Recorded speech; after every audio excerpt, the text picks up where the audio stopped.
Today we're back at it again with TLS performance, some myth busting, and also Shopify gets on my nerves.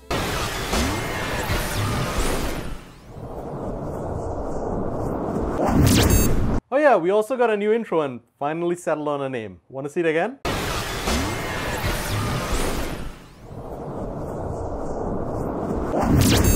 Okay, enough goofing off and back to work. So the Magento world has been very concerned with performance for the better part of a decade. And there's always talk about Varnish, Redis, opcode caching, and all these technologies that make your store go faster.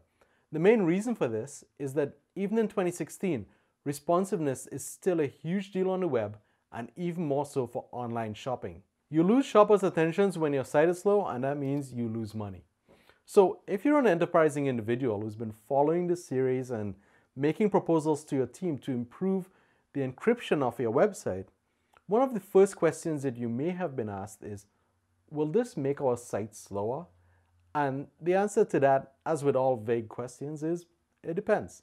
It's going to take me a couple weeks to cover all the moving parts that make your TLS encryption fly.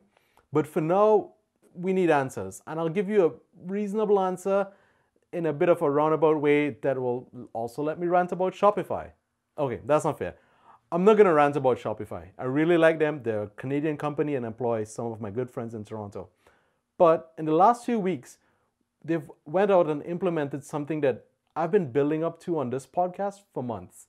I mean, they have no respect for my podcast and my schedule.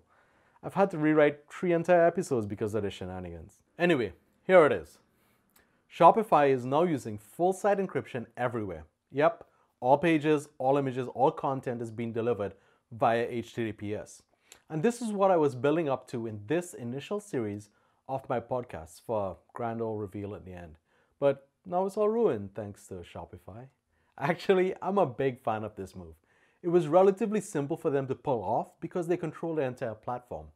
A little bit of business deals with GlobalSign was probably the hardest part of the implementation for them. As far as the tech goes, we've been seeing in the last few episodes that the implementation is not as difficult as some people may imagine them to be.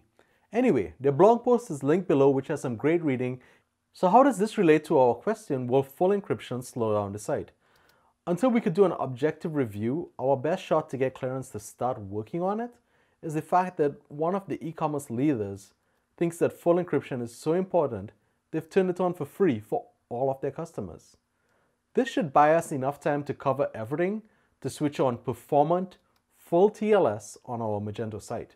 And make no mistake, despite Shopify stealing my thunder, my goal is still clear. I intend to convince every reasonable Magento site out there to deliver their entire experience via HTTPS and not reserve it for just login, checkout, and admin. You guys have all been warned. But this episode is not all updates and hand-wavy hopes and dreams. The first thing we're going to do is clear up some misconceptions about TLS performance. And myth number 1, and this is a big one, TLS encryption is computationally expensive. You hear it all the time. If we switch on encryption, then we're taking processing power away from the web application. The fact of the matter is that this is no longer true. What really started myths like these is the fact that sysadmins used to have to make purchase requests for expensive add-in physical cards called SSL accelerators, and these were used to speed up encryption. Actually, this is just a RAID card, it's useless. But the myth persists that if you needed special hardware to accelerate SSL, then obviously you shouldn't be using it when unnecessary because it'll just slow down your entire server's performance. As we'll see later, the numbers completely refute this. Additionally, you may have heard that encryption needs to be slow, so it'll be more difficult to brute force. And well, while that's true for one type of encryption we use in a TLS connection, it is not so for the bulk of data transfer. Yeah, we do use multiple types of encryption for a single TLS connection. You may be shocked to find out that no actual application data is transferred using the slow public key encryption decryption we've been talking about for the last few episodes. Let's back up so I can explain this properly. The initial connection between the browser and the server is usually called a handshake. This uses the public key encryption, also known as asymmetric encryption, that we've been talking about, including certificates and key signing and whatnot. This asymmetric encryption is much slower than the other type of encryption used for TLS called symmetric encryption. Symmetric encryption uses the same key on both the server and browser and is much faster than asymmetric encryption. The speed difference exists for a simple reason. Due to the nature of a public key being, well, publicly available, it uses much more complex mathematical operations to tie the public key with the private key stored on our server. We could dig deeper into this and leave a comment below if you want more of the math behind these things. But for now, know that asymmetric encryption is used to only establish a mutually supported symmetric cipher protocol, the encryption key for that cipher, and more recently, the session ticket holding some associated details. Once that is established, a quick test of some random numbers is encrypted and communicated back and forth. Then the browser and the server switch over completely to symmetric encryption. Because the symmetric key encryption is faster, doesn't mean that it's any weaker. The symmetric encryption can be of equal or greater strength than the initial public key encryption. So we use symmetric encryption for all actual data because it's fast, but because of the inherent risk in moving a symmetric key between a server and a browser, we rely on asymmetric encryption for the initial handshake and remember to prove authenticity, whatnot. Given that entire context, let's start looking at some real-world numbers regarding performance of encryption. We'll keep things simple for now and assume one web application server running Magento that is also doing all of the encryption to send data over TLS. I don't want to run these tests on a virtual machine just for consistency's sake, and the only server level hardware I have handy right now is an Intel Atom processor. Yep, super low performance with minimal extensions. This thing is guaranteed to be slower than your laptop and way slower than your server. But its redeeming quality is that it has the AES-NI instruction set built in, so it should perform okay. These new instruction sets on processors are what makes the SSL accelerator cards I talked about practically extinct.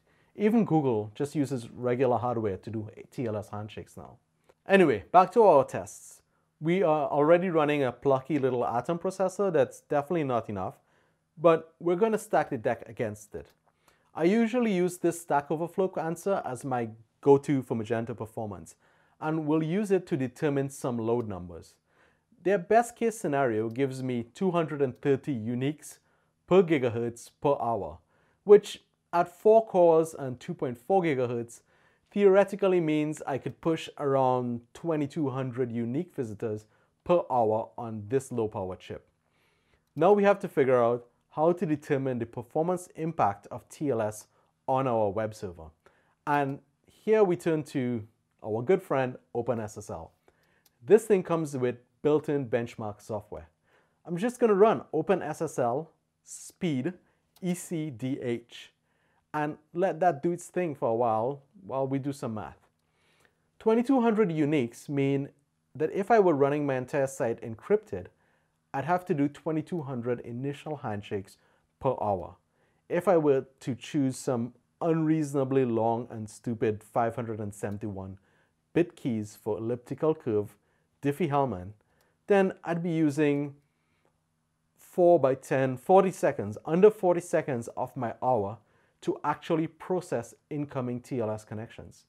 That's not too bad for a worst case scenario, especially considering that this is all running on a crazy underpowered chip with even an old version of openssl.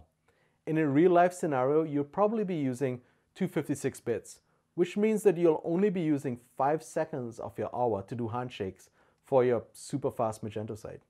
So far in our little bake-off, we've only talked about profiling the performance of the asymmetric encryption.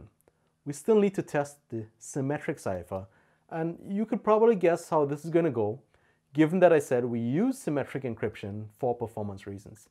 Let's go back to openssl and run the benchmarks for the AES cipher suite.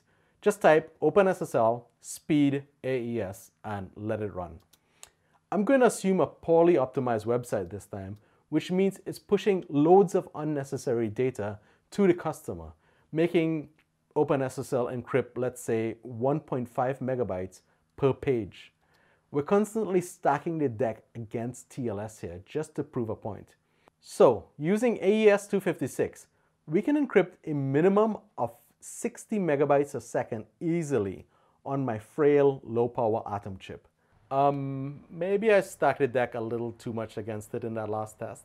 But still, it meant pushing out 40 fully generated Magento pages per second at 1.5 megabytes per page. And that's not too bad. So the important lesson we learned here today is don't run your Magento store on a server powered by an Atom chip.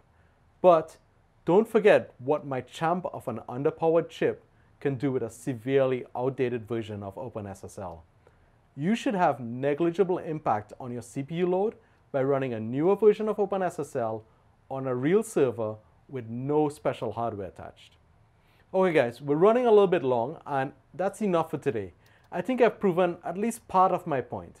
You should ignore the CPU performance myth and start thinking about encrypting your entire site. Next week, we'll look at some more myths and the tuning you need to eliminate potential bottlenecks. See you guys next week.